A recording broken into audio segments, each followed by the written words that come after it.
Hello दोस्तों, कैसे हो आप लोग। उम्मीद करता हूँ अच्छे होंगे, स्वस्थ होंगे, व्यस्त होंगे और मस्त होंगे। चलिए वीडियो को शुरू करते हैं। और आज पहला जो क्वेश्चंस बना है वो लेते हैं।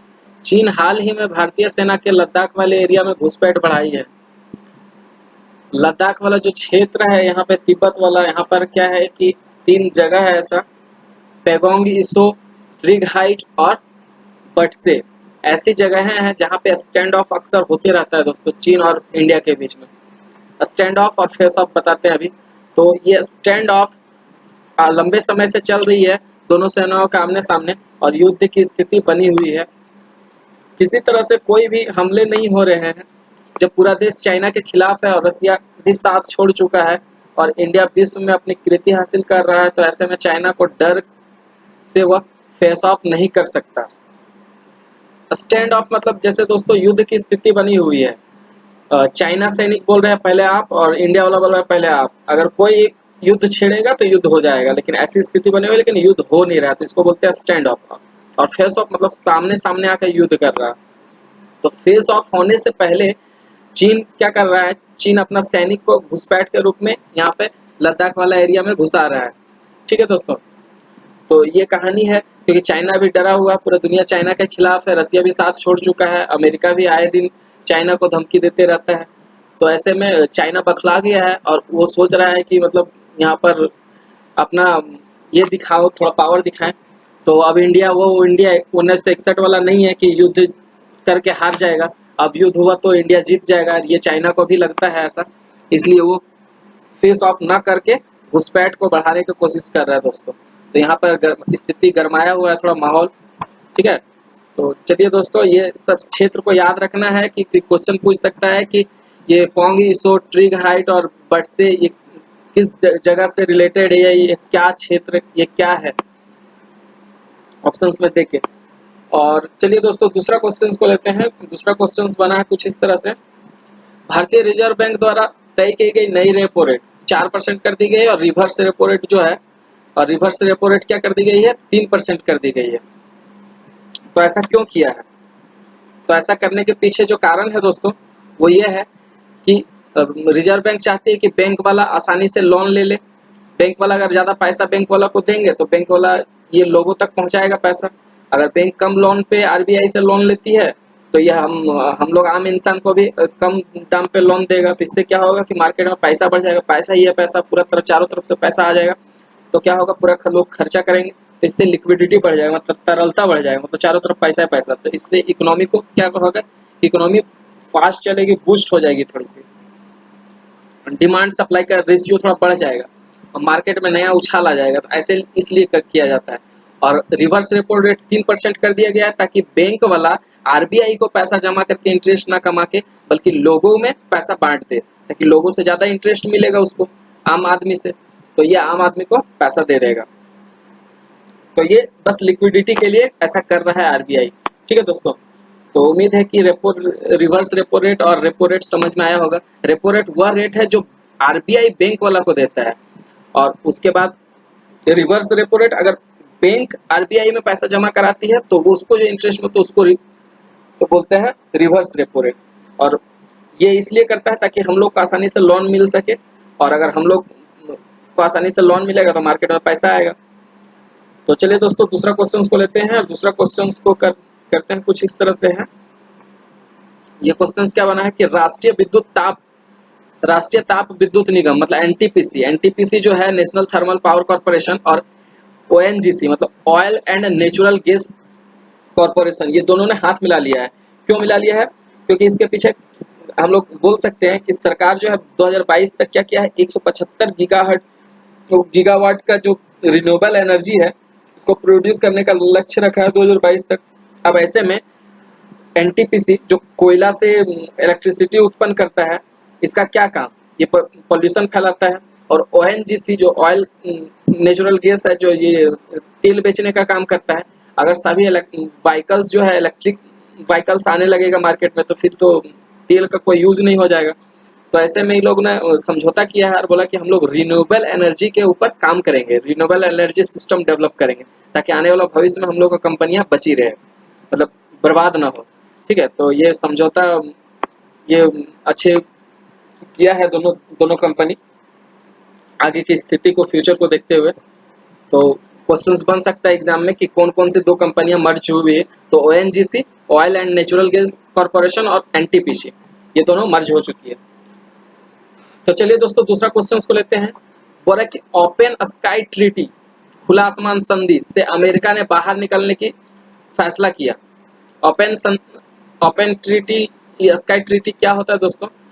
तो क्या होगा ना कि जब 1934 से 1944 के बीच में जब वर्ल्ड वार हुआ था, दूसरा वर्ल्ड वार, तो उसके बाद क्या हुआ था कि रसिया और अमेरिका के बीच में, रसिया जब जो कि यूएसएसआर हुआ करता था, उसके बीच में क्या हुआ कि कोल्ड वार पहले से ही चल रहा था। और जब अमेरिका ने नागासाकी और हिरोशिमा में दो बम गिराए, लिटिल बॉय और फैट मैन नाम का, तो क्या हुआ कि जापान, ये रसिया ने बोला कि आपके पास परमाणु हथियार है, आपने कभी बताया नहीं। तो बस यही स्थिति में क्या हुआ कि दोनों में मतभेद हो गया और कोल्ड वार एक अलग रूप ले लिया।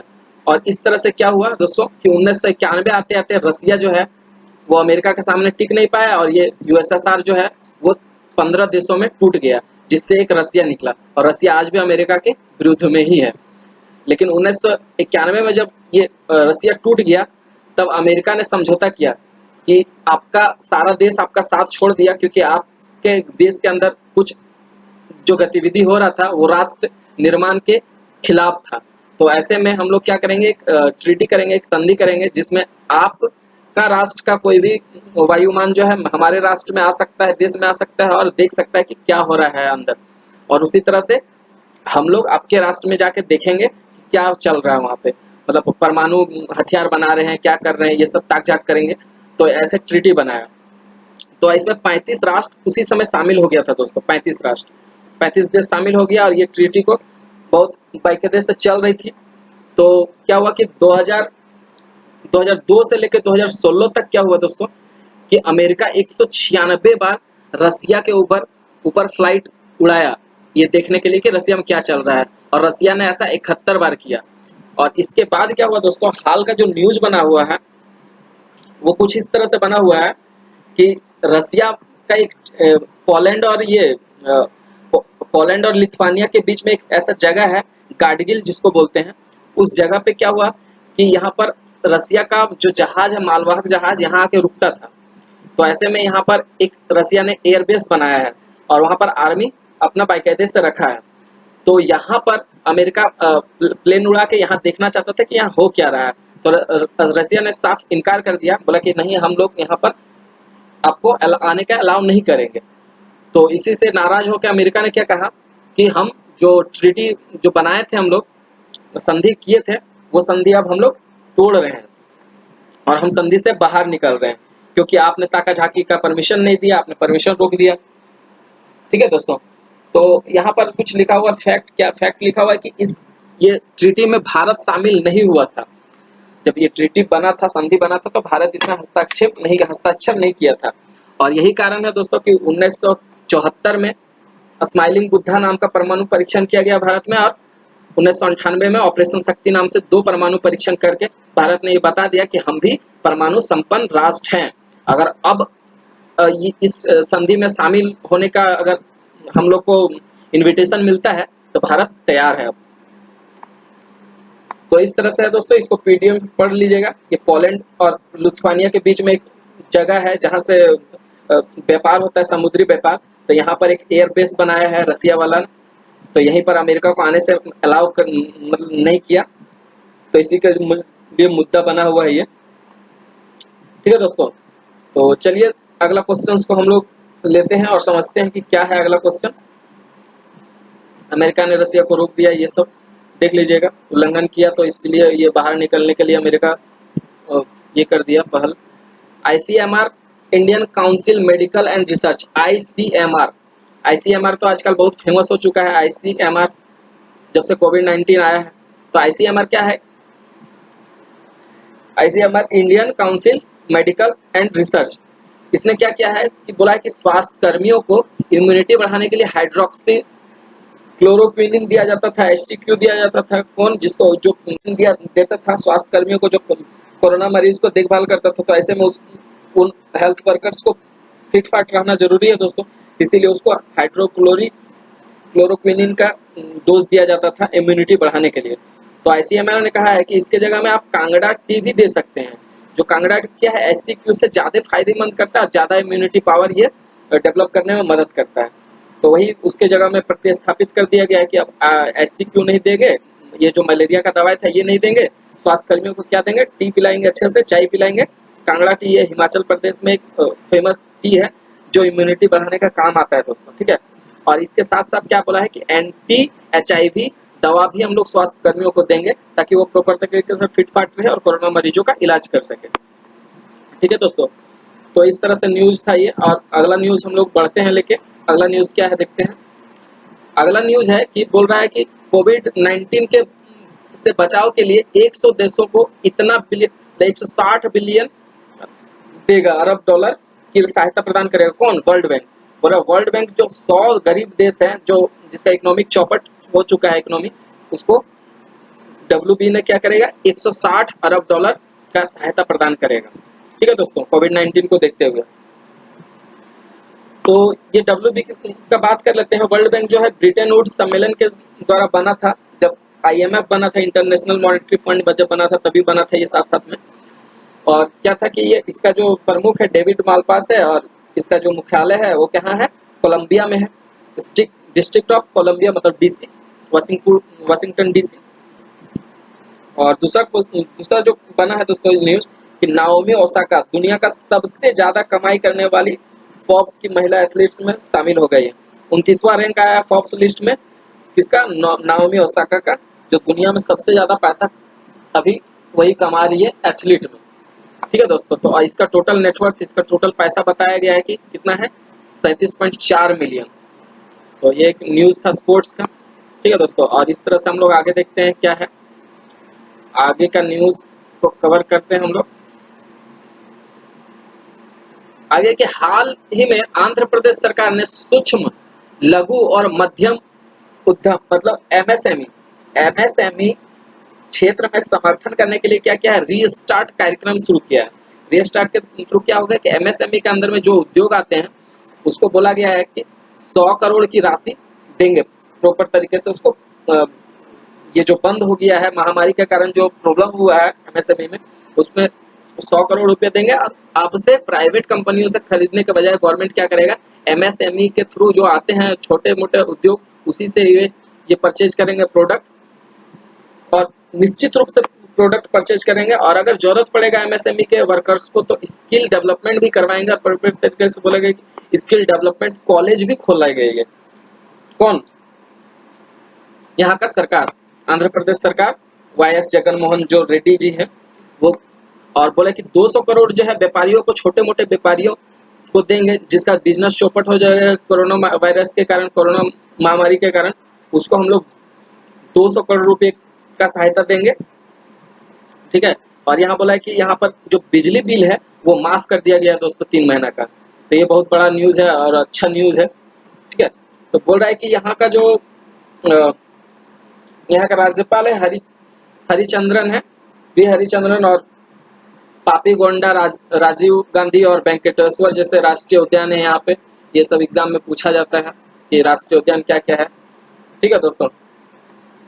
तो ये न्यूज था। और उसके बाद हम लोग दूसरा न्यूज को देखते हैं क्या है।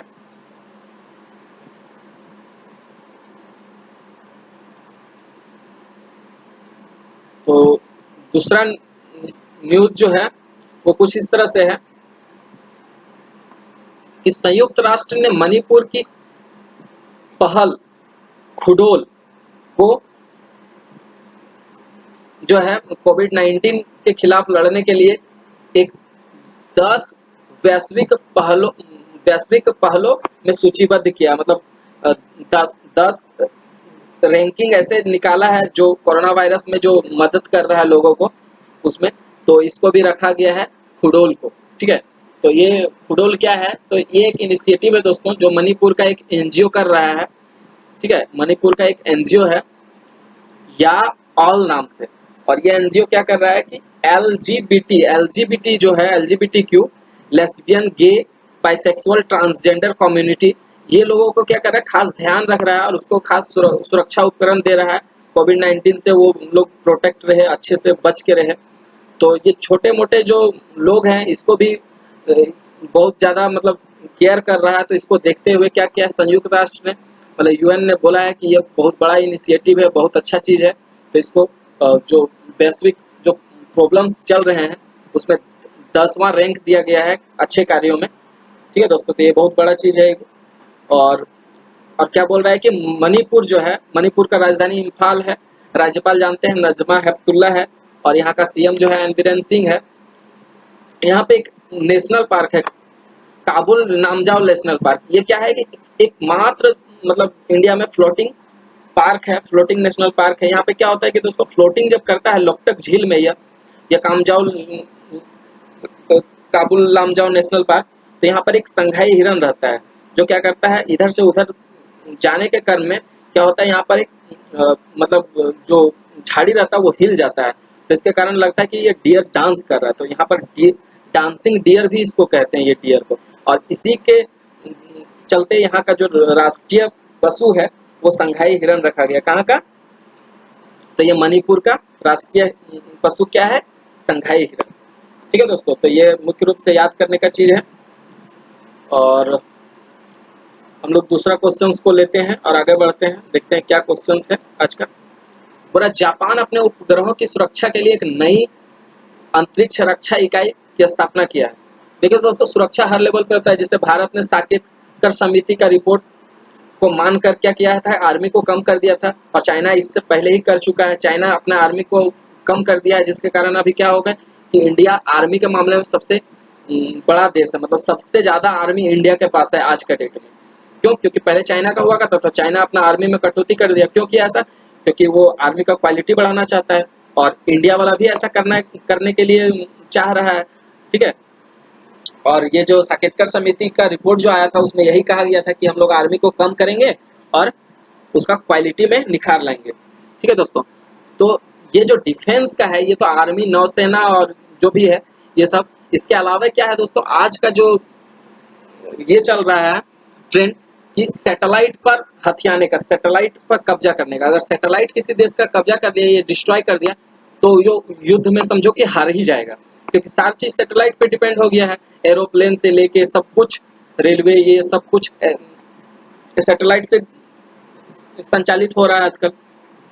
तो इसलिए क्या किया है कि इंडिया वाला एंटी सैटेलाइट बनाया था, जी सेट। ठीक है, जी सेट बनाया था, जो अपना ही एक सैटेलाइट मार गिरा के दिखाया था दुनिया को कि देखिए हम लोग भी जो है एंटी सैटेलाइट बना चुके हैं, और जो भी हम लोग का देश में कोई दूसरा सैटेलाइट आएगा उसको हम लोग हवा में भी मार के गिरा देंगे। तो इंडिया ने पिछले साल बनाया था, 2019 में ही अमेरिका ने क्या किया कि एंटी सैटेलाइट का सुरक्षा करने के लिए एक अलग से टीम बनाया है, सुरक्षा इकाई बनाया है। तो ये अमेरिका पहले ही बना चुका था, वही काम अभी जापान किया है। जापान क्या किया है, 20 वैज्ञानिकों का एक टीम बनाया है, जिसमें ये निर्धारित करेगा कि उसका देश का जो सैटेलाइट है उसको सुरक्षित कैसे रखा जाए। उसके लिए प्रॉपर तरीके से एक अलग से सैटेलाइट लॉन्च किया है, ताकि उसका निगरानी हर समय रखे रहे, और ये टीम वही काम को करेगा, ताकि आने वाले फ्यूचर में अपना सैटेलाइट अपना देश बचा सके। जब भी युद्ध वगैरह कुछ भी होगा ऐसा, तो दूसरा देश में हमला होगा तो। ठीक है, तो सैटेलाइट कब्जा करने के लिए पावर हासिल। तो ये सब जो ये पीडीएफ है आप पढ़ सकते हैं दोस्तों, इसमें अच्छी तरीके से लिखा गया है। और उसके बाद का न्यूज जो बना है वो क्या बना है, अपन ये तो हो गया। और उसके बाद बना है कि केंद्र सरकार जीएसटी पर, पूरा केंद्र सरकार जीएसटी पर आपदा उपकर लगाने का योजना बना रही है। ये आपदा उपकर क्या होता है, तो उपकर हम लोग समझेंगे, उससे पहले हम लोग समझेंगे कि टैक्स होता क्या है, कर होता क्या है। तो कर दो तरह का होता है दोस्तों। जो टैक्स होता है वो दो तरह का होता है, एक इनडायरेक्ट टैक्स होता है और एक डायरेक्ट टैक्स होता है। तो इनडायरेक्ट टैक्स में क्या है कि दोस्तों टैक्स तो हम किसी और पे लगा रहे हैं और वसूल किसी और से कर रहे हैं, और डायरेक्ट टैक्स में जिस पे टैक्स लगा रहे हैं उसी से वसूल कर रहे हैं। जैसे हम लोग इनकम टैक्स देते हैं, ये डायरेक्ट टैक्स है, जितना कमाए उसका 10% या 5% जो भी इनकम है उसका हम लोग टैक्स भर दिए, तो ये डायरेक्ट टैक्स हो गया। इनडायरेक्ट टैक्स देखते तो हम ही है, लेकिन लगाता किसी और पे है। जैसे एक हम लोग फैक्ट्री में बिस्किट बना, अगर 2 रुपये का वो बिस्किट का पैकेट है तो क्या करता है, प्रोडक्शन चार्ज लेता है दोस्तों गवर्नमेंट, ठीक है, प्रोडक्शन के लिए चार्ज लिया, उसको चार्ज ले लिया, तो वो कंपनी क्या किया, इसका दाम 4 रुपया रख दिया क्योंकि वो टैक्स भरा 2 रुपया का। अब जब दुकान में आया तो ये दुकानदार क्या किया, दुकानदार पे सेलिंग टैक्स लगा दिया सरकार, तो सेलिंग टैक्स लगा दिया तो ये क्या किया, 1 रुपया सेलिंग टैक्स दिया तो इसको दाम को 5 रुपये कर दिया, तो टोटली हम लोग से 5 रुपया का बिस्किट लिया और ये बना कितना का था, 2 रुपया का, तो ये 3 रुपया कौन दिया, ये दिया हम लोग आम जनता, तो टैक्स लिया आम जनता से, टैक्स तो आम जनता को देना पड़ा, लेकिन ये असूला किससे, कंपनी वाले से असूला, दुकान वाले से असूला, तो इसको बोलते हैं इनडायरेक्ट टैक्स। तो 2 तरह का टैक्स तो पहले से था, अब क्या है, एक उपकर लगाया, मतलब एक और टैक्स आ गया है, क्या है कि जब भी कोई देश कोई ऐसे प्रॉब्लम से जूझ रहा हो, जैसा महामारी हो गया या फिर आपदा हो गया, तो इसमें एक टैक्स लगाया जाता है कि टैक्स के ऊपर एक टैक्स लगाया जाता है, तो इसको बोलते हैं उपकर टैक्स, ठीक है। ये निश्चित काल के लिए होता है, किसी निश्चित पर्पज के लिए होता है, मतलब ये बहुत दिन तक नहीं रहेगा, जब वो प्रॉब्लम खत्म हो जाएगा तो ये टैक्स हटा दिया जाएगा, ऐसा सरकार का मानना है। तो क्योंकि कोविड-19 की वजह से जो इकोनॉमिक बर्बाद हुआ हम लोग को, उसको रिवाइव करने के लिए, पुनः उसको प्राप्त करने के लिए क्या कर रहा है सरकार ने, सरकार ने कहा है कि हम लोग जो है ये उपकर लगाएंगे, हम लोग आपदा उपकर टैक्स लगाएंगे, ठीक है। तो ये किस पे लगाएगा, तो उस पे ही लगाएगा जिसको ये पैसा दिया है सरकार। अभी हाल फिलहाल में 20 करोड़ रुपए, 20 लाख करोड़ रुपए का राहत पैकेज दिया था, जिसमें क्या बोला था, उसमें बोला था कि हम लोग मतलब इंडिया को आत्मनिर्भर बना रहे हैं, कंपनी को आत्मनिर्भर बना रहे हैं, तो किसान को दिया, एमएसएमई में छोटे मोटे उद्योग को दिया, तो उसी से टैक्स वसूलेंगे क्योंकि उसको आत्मनिर्भर बना चुका है। अब आत्मनिर्भर बना दिया है तो भाई कोरोना से जो देश को घाटा हुआ है उसके लिए टैक्स दीजिए आप लोग ईमानदारी से, और टैक्स के ऊपर टैक्स दीजिए ताकि जो है इंडिया का इकोनॉमिक थोड़ा सुधरे, तो जो लिया है वो देगा टैक्स, यही सरकार का पहल है। तो ऐसे में क्या है कि दोस्तों कि एक यहाँ पर एक संविधान में एक आर्टिकल है, आर्टिकल 280, ये कहता है कि जो भी टैक्स टैक्स लेगा सरकार, गवर्नमेंट जो लेगा, सेंट्रल गवर्नमेंट, वो राज्य सरकारों में बांट देगा। क्यों बांट देगा, क्योंकि जो भारत है वो अल्टीमेटली है क्या, राज्यों का संघ है, तो सभी राज्य एक ही है, भारत का निर्माण कर रहा है, तो जो भारत कमाएगा वो सब राज्यों में बांटा जाएगा। लेकिन ये टैक्स जो सेंट्रल गवर्नमेंट किसी को नहीं देगा, क्यों, क्योंकि ये टैक्स जो है, ये टैक्स स्पेशल पर्पज के लिए होता है, और जिस पर्पज के लिए टैक्स लिया जा रहा है उसी में ये खर्च होगा, मतलब कोरोना महामारी के लिए लिया जा रहा है टैक्स, मतलब कोरोना महामारी से ही रिलेटेड खर्च होगा, तो ये टैक्स जो है सरकार नहीं देगा इसको, ठीक है। तो यहाँ पर बोल रहा है कि जो संविधान 1 है उसमें क्या है कि हाँ, आर्टिकल 280 में ये बताया गया है कि भारत में एक प्रॉपर तरीके से क्या होगा, तो वित्तीय आयोग होगा जो ये निर्धारित करेगा कि सरकार और राज्य सरकार और केंद्र सरकार के बीच में कितने पैसे का कैसे बंटवारा होगा, क्या होगा वो सब, ठीक है। तो इसको पढ़ लीजिएगा दोस्तों, और ये बहुत अच्छा से है, न्यूज़ लिखा हुआ है। और चलिए दूसरा न्यूज़ को हम लोग देते हैं, ठीक है दोस्तों। तो ये था न्यूज़ आज का, और उम्मीद करता हूँ अच्छा लगा होगा आप लोग को। अगर अच्छा लगा होगा तो प्लीज़ दोस्तों शेयर कर दीजिए, सब्सक्राइब कर दीजिए चैनल को, सब्सक्राइबर्स बहुत कम है, और शेयर करिए अपने दोस्तों को ताकि ज़्यादा से ज़्यादा ये लोगों तक पहुँचे। और जो ये 3 घंटे का न्यूज़ है, 3 घंटे का, 4 घंटे का, उसको मैं कम से कम समय में देने की कोशिश करता हूँ, अच्छे से कहानी के माध्यम से बताने की कोशिश करता हूँ, ताकि आप लोग को कम समय में बहुत अच्छा से न्यूज़ कवर हो जाए एग्जाम के लिए। पिछला कुछ रिवीजन भी इसी में हो जाता है। तो अगर अच्छा लग रहा है दोस्तों तो इसको लाइक कर दीजिएगा, चैनल को सब्सक्राइब कर दीजिएगा, चैनल को अपने दोस्तों के साथ शेयर कर लीजिए, ठीक है दोस्तों। Thank you very much.